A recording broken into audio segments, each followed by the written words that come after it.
Muy buenos días, tardes o noches, según cuando nos estén oyendo. Bienvenidos una semana más a Historias de Fútbol, el podcast que os trae las historias más interesantes sobre el deporte rey. En primer lugar, muchas gracias por la buena acogida que están teniendo los dos últimos programas, tanto el del fútbol en Salzburgo y Leipzig antes y después de la llegada de Red Bull, y sobre todo el de la historia de la selección andaluza que os regalamos con motivo del pasado 28 de febrero. Son ya 10 los podcasts que podéis escuchar en nuestras plataformas de YouTube, Spotify, iVoox y Anchor FM. Y de verdad, muchas gracias por la buena acogida que están teniendo todas las historias. Como digo, ya son 10 los programas que os hemos traído y hoy os presentamos el 11º, que vuelve a ser un programa especial con motivo de otro día señalado en el calendario, como es el día de hoy, 8 de marzo. Y para presentaros el tema, como siempre, aquí está Gonzalo Lancharro, al que le doy paso, no sin antes recordaros que toda la información relativa a los podcasts la tenéis en nuestros perfiles de redes sociales, en Twitter, @HIST_de_fútbol, y en nuestra página de Facebook, Historias de Fútbol. Ahora sí, muy buenas, Gonzalo. Muy buenas, 11º programa ya, 11 programas los que llevamos. Podríamos hacer una alineación de fútbol con cada uno de nuestros programas en una posición distinta. Y el 11 pues vuelve a ser, como bien has dicho, un programa especial después del que hicimos con motivo del día 28 de febrero, del Día de Andalucía. En este caso, pues con motivo del 8 de marzo, el Día de la Mujer, os traemos la historia del fútbol femenino en España. Pero antes de hablar del fútbol femenino en España como tal, tenemos que hablar de cómo y cuándo empieza a surgir la práctica del deporte por mujeres, la práctica del fútbol femenino. Y es que tenemos que viajar hasta el siglo XIX, nada más y nada menos, para hablar de la figura de Nettie Honeyball, activista de los derechos de la mujer, que fundaría, como decimos, en el siglo XIX, las décadas finales de la centuria del XIX, el Ladies Football Club, el primer club femenino de la historia. Vamos a detenernos, como bien has dicho, un poco en este nombre, porque aunque el podcast va a centrarse, como ya veréis, en concreto en el caso español, en la historia del fútbol femenino en España, no podemos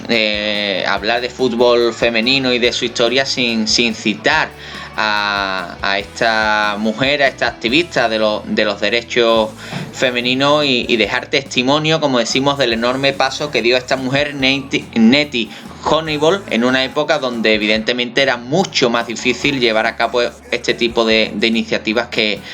ahora. Comentabas, Gonzalo, que Honeyball fundó el Ladies Football Club, el primer club femenino de la historia, pero vamos a contarle un poquito a nuestros oyentes cómo fue el proceso de organizar un equipo de mujeres por primera vez en la historia. Pues Honeyball conseguiría, a través de una excelente política de relaciones públicas y un muy buen marketing que se dio a ese club y a esos primeros partidos organizados, consiguió reclutar una buena cantidad de mujeres para su causa, y con las que organizaría diversos partidos hasta la disolución del club en el año 1895. Muchos de estos partidos se disputarían con campos llenos hasta la bandera y logrando que la prensa se hiciera eco de sus partidos, es decir, tenía una repercusión importante. Aunque esta repercusión no siempre era de manera positiva, pues tenemos que situarnos un poco en el pensamiento de la sociedad británica de finales del siglo XIX. Efectivamente, como podéis observar con esta narración de la historia que estamos haciendo, el hecho de que las mujeres pues hagan cosas nuevas pues ha molestado siempre, no solo en la actualidad, que quizás es cuando ahora está molestando un poquito menos, pero evidentemente a finales del siglo XIX pues llamaba bastante la atención negativamente para muchos, que el hecho de que la mujer se atreviera a hacer cosas nuevas. Como digo, lo triste es que siga molestando en pleno 2021. Pero bueno, como sabéis, a falta de las manifestaciones, en el día de hoy vamos a sembrar un poquito de igualdad, hablando de la historia del fútbol femenino en España, que afortunadamente en la actualidad podemos decir que vive su mejor momento. Pero Gonzalo, tenemos que rebobinar más de un siglo para encontrar los inicios del fútbol femenino en España. Exactamente, puede sorprenderles a muchos de nuestros oyentes porque el fútbol femenino se puede pensar que es algo bastante reciente, pero ni más ni menos en la fecha de 1914, a principios del siglo XX, ya encontramos las primeras muestras del fútbol femenino en España. Y es que, como decimos, tenemos que irnos a la primavera de ese año 1914, año en el que, a punto histórico, empezaría la Primera Guerra Mundial. Pocos meses antes de ese inicio de la Primera Guerra Mundial, en Barcelona se funda el Spanish Girls Club. Este club podemos considerarlo como la primera entidad futbolística compuesta únicamente por mujeres en España. Pero debemos decir que nos situamos en una época futbolística muy temprana aún en el país, cuando ni siquiera el propio deporte masculino estaba aún asentado, por lo que este club, que encima contaba con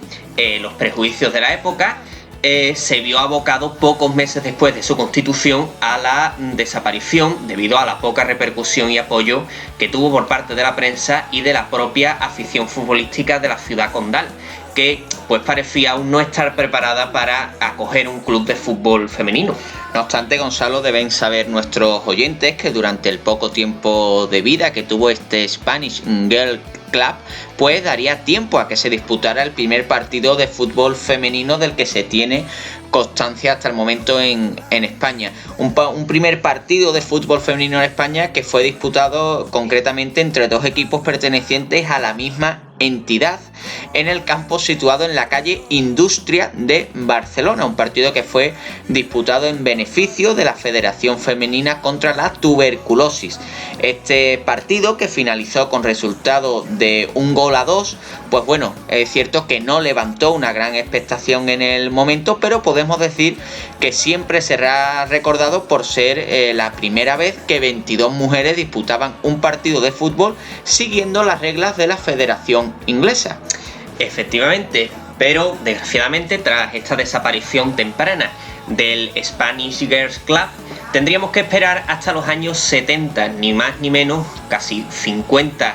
años después de este primer club fundado en Barcelona, para volver a ver algo de luz en lo relativo al fútbol femenino, pues aunque tuvo pequeñas incursiones en la década de los 30 especialmente, no sería hasta esta década de los 70 cuando vemos la fundación de varios clubes como el Mercacredit o el SIFAM. Estos clubes, obligados por la situación del momento con el régimen vigente en sus últimos años ya de vida, pues se fundarían y desarrollarían su actividad en una situación casi de clandestinidad, sin el amparo de la Federación Española de Fútbol. En este contexto que estamos hablando debemos situar también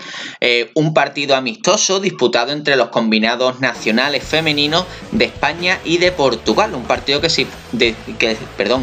disputó en el estadio de La Condomina el 21 de febrero de 1971. A este partido también, que se disputó pues bueno en un ambiente semiclandestino, acudieron nada más y nada menos que 3.000 espectadores para ver a una selección española que aún no podía lucir el escudo federativo en su camiseta, y con el colegiado, que fue Sánchez Ramos, no pudiendo vestir el uniforme arbitral oficial, arbitrando el partido en chándal. No obstante, Gonzalo, pues bueno, a pesar de todos estos impedimentos, como digo, el partido fue un auténtico éxito y acudieron nada más y nada menos que 3.000 personas. Pues efectivamente, porque este partido, que acabó con un vistoso empate a 3, logró imponerse a la propaganda y los intentos de boicot que el régimen y la sección femenina de la Falange Española en concreto lanzó contra este partido y contra la práctica femenina del fútbol. La capitana de aquella selección española, Conchi Sánchez, pues era la principal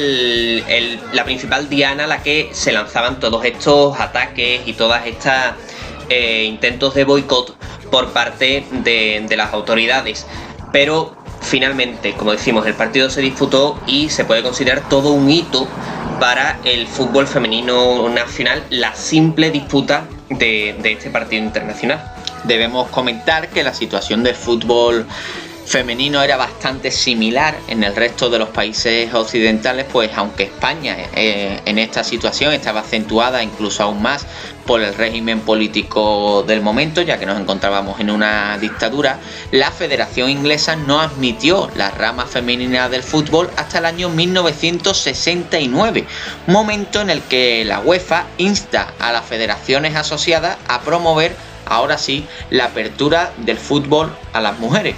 Pero volviendo al caso español, poco después de la disputa de este partido internacional entre España y Portugal, se llevaría a cabo una reunión en el Hotel Claridge de Madrid el 5 de mayo de 1971 por parte de los presidentes de 13 clubes femeninos que, como decimos, estaban en una situación de semi-clandestinidad para constituir, era el motivo de esta reunión, como decimos, constituir el Consejo Nacional del Fútbol Femenino como órgano regulador del fútbol femenino para así poder integrarse en la Real Federación Española de Fútbol. Exacto, la prensa se hacía eco de esta noticia y de los integrantes que formarían ese Consejo del Fútbol Femenino, integrantes entre los que se encontraban miembros del Valencia, el Madrid Cultural Femenino o el Fuengirola. Pese a que con la conformación de este consejo parecía que la integración del fútbol femenino en la federación estaba casi completada, no sería hasta casi una década después cuando se llevaría a cabo de manera definitiva, y sería en noviembre de 1980. Y apenas un año después se organizaba la primera competición femenina de la historia, la Copa de la Reina del año 1981. En esta Copa de la Reina tomaron parte 16 equipos que se organizaron en 4 grupos de 4 equipos cada uno. Sin embargo, este torneo, que ganaría el Carbo Deportivo de La Coruña, aún carecía de oficialidad, ya que no sería hasta 1983 cuando la Federación Española se haría cargo de la total organización del torneo. Un torneo, Gonzalo, que variaría su formato para hacerse similar a la Copa del Rey masculina y que era la principal competición entonces del fútbol femenino en España, puesto que aún no había comenzado a disputarse la posterior Liga Nacional Femenina. En estos primeros años de competición hay que comentarles a nuestros oyentes que sería ese Carbo Deportivo de La Coruña y otro equipo que sería el Oiartzun, los claros dominadores del fútbol femenino en nuestro país. Y no sería hasta la temporada 88-89 cuando la Federación Española crearía la Liga Nacional Femenina, ya sin la existencia de aquel Consejo Nacional del Fútbol Femenino, siendo el subcomité del fútbol femenino el encargado de la representación del fútbol femenino, valga la redundancia, en la federación. La primera campaña de esta nueva liga estaría aún considerada amateur o semiprofesional y fue disputada por 9 equipos cuyo listado, Ignacio, creo que nos vas a desgranar. Efectivamente, aquellos primeros 9 equipos que disputaron aquella primera liga, como bien has dicho, que todavía era un poco amateur o semiprofesional, pero que fueron el punto de partida, que fue la semilla de lo que posteriormente ya sí que sería ese campeonato nacional femenino. Pues como bien digo, los 9 equipos que disputaron aquella primera liga femenina en nuestro país fueron el Olímpico Fortuna de Madrid, el Fútbol Femenino Parque Alcobendas de Madrid, el Club Deportivo Puente Castro Femenino de León, el Club Deportivo Atlético Santa María del Camí de Baleares y los clubes catalanes del Vallès Occidental Alubal, el Español Inreplast, el Club Femení Barcelona, el Sabadell y la Peña Barcelonista Barcelona Deco Parquet, quien se proclamaría campeón de esta primera edición, estando entrenada por Jaume Pubil y con jugadoras destacadas como, podemos citar a la delantera Beatriz Campos o la defensa Núria Sala. Este elevado número de clubes catalanes en la primera edición de esta liga, que seguro que a alguno de nuestros oyentes le ha llamado la atención, se debía ni más ni menos a que desde inicios de la década de los 70 la Federación Catalana y algunos clubes como el Centre d'Esport Sabadell no dudaron en apoyar la práctica del fútbol femenino, generando un auge importante en la comunidad, que llegaría incluso a organizar su propio torneo femenino con la Copa Pernod. Pese a que desde un punto de vista económico estos clubes no eran evidentemente precisamente rentables para sus dueños, ya que producía grandes pérdidas debido a la falta de apoyos en muchos sectores sociales y económicos. El fútbol femenino fue poco a poco consolidándose en España, y para la 9ª edición del campeonato liguero se decidió ampliar el número de equipos participantes hasta un total de 14, entre los que se incluiría la Sociedad Cultural y Deportiva Añorga del País Vasco, quien sería el club más laureado en la década de los 90, con la consecución de nada más y nada menos que hasta 3 títulos. En la temporada 96-97 se produciría un cambio en la denominación del campeonato liguero, que pasó a denominarse División de Honor Femenina, dividiendo a los clubes participantes en 4 grupos, de una manera similar a cómo se ha organizado tradicionalmente la Segunda División B, efectuando este año, que estamos en una situación pues un poco distinta. Y en este nuevo campeonato liguero se alcanzaría la cifra de hasta 42 equipos participantes. El San Vicente Valencia Club de Fútbol Femenino sería el primer campeón tras la reorganización del campeonato, una reorganización que permitió dar cabida a muchos más clubes, lo que supuso un impulso importante para el fútbol femenino en España en los años finales del siglo XX. No obstante, entre estos 54 clubes, pues las diferencias eran muy notables, por lo que tuvo que llevarse a cabo una nueva reorganización, dejando en 11 los clubes participantes en la nueva Superliga Femenina, que además daba al campeón una plaza en la Copa de la UEFA Femenina, siendo el Levante Unión Deportiva el primer campeón liguero y por lo tanto el primer representante en Europa del fútbol femenino español. Durante el primer decenio del siglo XXI se modificaron en muchas ocasiones el número de equipos participantes en esta Superliga, causando no pocas fricciones de los clubes con la federación, que trataba de dar cabida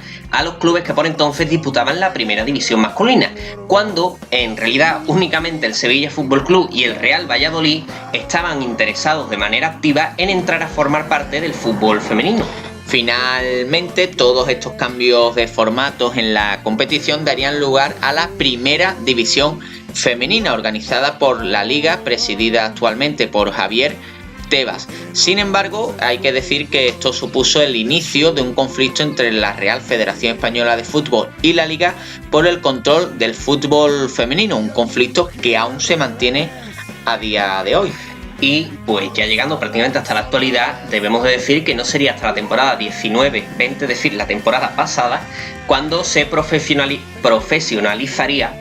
definitivamente el fútbol femenino español, con la nueva competición liguera denominada como Primera División Pro y organizada por la Federación Española, con mucha implicación también por parte de la AC y la ACFC, Asociación de Clubes Femeninos.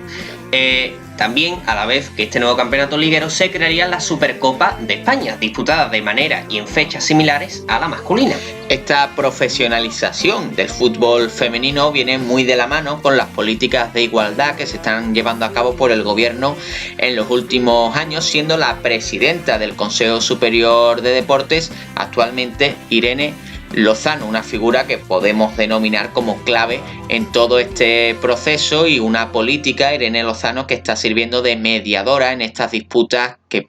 son por el fútbol femenino, pero que prácticamente son absolutamente por cualquier circunstancia que hoy en día ocurra en el fútbol. Como digo, estas disputas entre el organismo de la Liga y el organismo de la Federación Española, o lo que es lo mismo, entre Javier Tebas y Rubiales. Pero volviendo a temas más puramente futbolísticos, debemos de comentar que el cetro del fútbol femenino español ha ido variando mucho según la época en la que nos encontremos. Pues Rayo Vallecano, Fútbol Club Barcelona, Atlético Madrid o Athletic Club de Bilbao han tenido épocas de dominio en los últimos 20 años. Pues todo esto que os hemos contado respecto al fútbol femenino de clubes, pero si hablamos de nombres más concretos, no podemos dejar de citar a Natalia Pavlos, Maripaz Vilas o Erika Vázquez, que son ni más ni menos las máximas goleadoras históricas de la competición, superando todas ellas los 200 goles, una cifra nada menor. No, nada desdeñable, desde luego. Y para ir rematando ya este podcast que va entrando en su recta final, después después de repasar toda esta trayectoria del fútbol femenino de clubes españoles, tenemos que volver a irnos un poquito atrás en el tiempo porque, bueno, también queríamos abordar un poco en este podcast la historia de la selección española de fútbol femenino, de la cual, Gonzalo, pues bueno, hay que decirle a nuestros oyentes que no sabemos nada desde aquel amistoso clandestino que hablamos, que se disputó en el año 1971 entre el combinado portugués y el combinado español. Pues debemos comentar que pocos meses después de aquel primer enfrentamiento con Portugal, el combinado femenino español viajaría al extranjero para enfrentarse en un nuevo partido amistoso a la selección italiana en el Estadio Comunale de Turín, no pudiendo en este partido tampoco lucir escudo en sus camisetas. De hecho, tenemos que comentar que ese mismo año, 1971, se organiza en México el primer mundial de fútbol femenino de la historia, pero un primer mundial que no sería reconocido por la FIFA al no estar bajo su organización, pero que sin embargo invitó a España a participar. Pero tristemente la selección no pudo viajar al compromiso internacional debido a la prohibición por parte de la Federación Española. Como bien hemos dicho antes, la Real Federación Española de Fútbol no reconoce al fútbol femenino hasta el año 1983. Por lo cual, con este dato que estamos diciendo, se argumenta perfectamente esa prohibición de no dejar acudir a la selección a ese primer mundial de fútbol femenino que se organizó en México. Como decimos, la Real Federación Española de Fútbol no reconoce al fútbol femenino hasta el año 1983 y por lo tanto hasta entonces la selección femenina, cuando disputaba sus partidos, pues no gozaba de oficialidad. El primer partido disputado ya sí de manera oficial tras ese reconocimiento que llegó en el año 83 sería el 5 de febrero de ese mismo año, de 1983, en La Guardia, frente, como no, a Portugal, con derrota española por 0-1. En esta década de los 80, la UEFA comenzaría también a organizar las competiciones internacionales de fútbol femenino, entrando a formar parte de ellas España para la segunda edición de la Eurocopa femenina en el año 1987, Eurocopa en la que no lograría pasar la fase de clasificación. El debut en una gran cita internacional para la selección española femenina llegaría en el año 1997, en la Eurocopa que organizaron los países de Noruega y de Suecia, donde España pues firmaría un notable papel, ya que superaría en el grupo a selecciones de la talla de Francia, Suecia y Rusia, con las que había quedado emparejadas tras superar a Inglaterra en la fase de repesca. España llegaría incluso a colarse nada más y nada menos que en las semifinales, donde esta vez ya sí caería por 2-1 frente a la selección de Italia. En esta primera participación española en la Eurocopa hay que destacar a jugadoras como María Ángeles Parejo, autora de 3 tantos e integrante del 11 ideal de aquel torneo, y a la que su gran participación en este campeonato le valdría fichar por el ASD Torres Calcio italiano. Menos de 10 años después de este primer gran éxito internacional femenino, veríamos ya sí la primera gran victoria, cuando en el año 2004 lograba alzarse la selección femenina sub-19 con la Eurocopa de esa misma categoría, de la categoría sub-19 que se disputaba en Finlandia, venciendo por 2-1 a la selección alemana gracias a los goles de Jade e Iraia Iturregui. No obstante, la gran estrella de aquella selección y de todo el torneo sería Vero Boquete, cuyo nombre creo que nos suena a todos y que se convertiría en la gran estrella del fútbol femenino nacional en los años siguientes, llegando incluso a fichar por un equipo de la liga estadounidense, la más potente a nivel mundial en la actualidad, y dando nombre, entre otras cosas, al histórico campo compostelano de San Lázaro. No obstante, a nivel senior, el combinado español no logró clasificarse ni para la Eurocopa ni para los mundiales siguientes hasta el Mundial de Canadá de 2015. Pero un año antes hay que comentar que hubo un nuevo éxito en el fútbol femenino español cuando la selección sub-17 se plantaba en la final del Mundial de Costa Rica, una final en la que tristemente cayó ante la selección japonesa por 2-0. Pero volviendo a hablar de la categoría senior, debemos de decir que en la fase de clasificación previa al Mundial de Canadá, las españolas lograrían el pase de manera brillante, cosechando en los 10 partidos disputados 9 9 victorias y un solo empate. Estos excelentes resultados se debieron en gran parte a las grandes actuaciones de jugadoras como Natalia Pablo, Sonia Bermúdez, Marta Corredera o la propia Vero Boquete.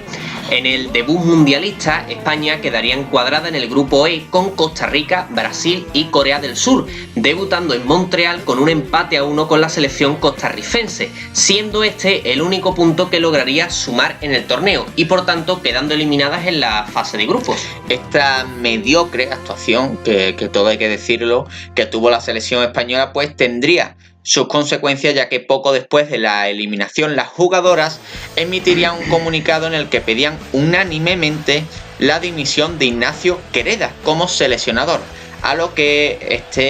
Ignacio Quereda pues se opuso a dimitir, contando con el apoyo del responsable del fútbol femenino en la Real Federación Española de Fútbol, Vicente Temprado, quien recriminó las aptitudes deportivas de Natalia Pablos y Vero Boquete, que eran las principales estrellas del combinado español, y sus propias actitudes también, no solo dentro del terreno de juego, sino fuera de los terrenos de juego en defensa del feminismo, viviéndose, pues bueno, todo hay que decirlo, un episodio pues bastante lamentable, este encontronazo que hubo entre las jugadoras de la selección y el seleccionador y toda la estructura del fútbol femenino en la federación. Pues sí, porque debemos de decir que también Ángel María Villar, pues entonces presidente de la federación, e incluso el propio seleccionador masculino, Vicente del Bosque, que no sé muy bien qué pinta en este tema, pero bueno, también se inmiscuyó, también se posicionarían a favor de Ignacio Quereda. Sin embargo, la afición española sí que se pondría de parte de las jugadoras en un conflicto que no se resolvería hasta 2017, cuando Ignacio Quereda por fin era destituido tras 27 años ni más ni menos en el cargo, y ocupaba su puesto Jorge Vilda, quien aún ejerce en el cargo en la actualidad y que venía en ese momento de lograr el subcampeonato con la selección sub-19 en el europeo del año 2017. Jorge Vilda se haría cargo de manera inmediata de la preparación para la Eurocopa de ese mismo verano, a la que el combinado nacional había logrado clasificarse de manera brillante pese a estas disputas internas en el vestuario. En esta Eurocopa la selección alcanzaría la fase de cuartos tras lograr superar la fase de grupos, cayendo por penaltis ante Austria en esta fase de cuartos. Ahora sí. El año siguiente, el año ya 2018, pues hay que decir que sería un año histórico en las categorías inferiores, mostrándose así el progresivo avance del fútbol femenino en España y mostrando un prometedor futuro, ya que las selecciones, tanto la sub-17 como la sub-19, lograron vencer en los campeonatos de Europa disputados en Lituania y Suiza, mientras que a nivel mundial España se proclamaba subcampeona del mundo sub-20 y campeona mundial sub-17, superando a México en el estadio Charrúa de Montevideo. La selección, entrenada por Jorge Vilda, repetiría participación mundialista en el año 2019, en el Mundial disputado en Francia, donde mejoraría el resultado de Canadá, superando esta vez sí la fase de grupos y cayendo en octavos de final ante la favoritísima y posterior campeona Estados Unidos por 1-2. En la actualidad, la selección española ocupa el puesto número 12 en el ranking FIFA de selecciones femeninas, por delante de conjuntos importantes como China, Italia o Suiza. Como han podido comprobar nuestros oyentes, a pesar de la tardía oficialidad que tuvo el fútbol femenino en España, actualmente, afortunadamente, como decía al comienzo de este podcast, creo que todos convenimos en afirmar que el fútbol femenino en nuestro país goza de su mejor momento, tanto a nivel de clubes como a nivel de selección española, como habéis podido comprobar tras esta narración histórica de un podcast que ya llega a su final y que bueno, que también sirve como forma de homenaje y como forma de celebración de un día muy importante hoy, como es el 8 de marzo. Un fútbol femenino, Gonzalo, que como estamos diciendo vive una época de auge y que cada vez está más consolidado en España y que yo creo que es imparable. Pues efectivamente el fútbol femenino, aunque le costó arrancar, pues yo creo que ya se ha instaurado y que va en una clara línea ascendente. Como línea ascendente vamos también nosotros en nuestros podcasts, que ya estamos tratando de volver a los programas semanales, que durante el mes de febrero pues hemos tenido más complicado, hemos tenido menos tiempo para ir haciéndolo, pero, y como tú has remarcado bien al principio, dar muchas gracias a todos nuestros oyentes, a todo el que dedica media hora, 40 minutos de su día para escucharnos a nosotros, contarle la historia que mejor nos parezca. Y pues la verdad que los últimos podcasts están teniendo una muy buena acogida y en líneas generales estamos muy contentos porque este Historias de Fútbol no es ni más ni menos que un proyecto de andar por casa y un medio de entretenimiento para nosotros mismos también, la verdad. Efectivamente, como bien sabéis, tanto este podcast, que ya es el número 11, como los 10 anteriores los podréis escuchar en nuestras plataformas de YouTube, Spotify, iVoox y Anchor FM. Toda la información relativa a este podcast, a los anteriores y a los próximos que ya os traeremos, tenéis que estar atentos a nuestras redes sociales en Twitter, @HIST_D_fútbol, y en nuestra página de Facebook, Historias de Fútbol. Y voy a adelantar un poquito el tema el que creo que va a ser el tema de la siguiente semana, y es que después de 2 programas especiales, como ha sido este del fútbol femenino y el anterior de la selección andaluza, y otro un poco más de un tema más mainstream, ¿no? Como se dice ahora, hablando del Leipzig y del Salzburgo, pues en el siguiente podcast pues vamos a viajar hasta el mundo clásico y vamos a irnos a una zona muy cercana al Helesponto. Que la gente ahí ya empieza a hacer sus elucubraciones. Sí, que empiecen nuestros oyentes a cavilar sobre qué tema, qué historia de fútbol se esconde tras esa pista que has dejado caer. Sin más, no nos enrollamos más. Espero que hayan disfrutado de este podcast dedicado al fútbol femenino con motivo de este 8 de marzo. Espero, como digo, que disfruten del podcast, que hayan disfrutado, mejor dicho ya, que lo difundan, que nos dejen sus comentarios de lo que les haya parecido o si tienen cualquier objeción, y que disfruten mucho de la semana. Nos vemos dentro de 7 días aquí en Historia de Fútbol con una nueva historia sobre este deporte rey.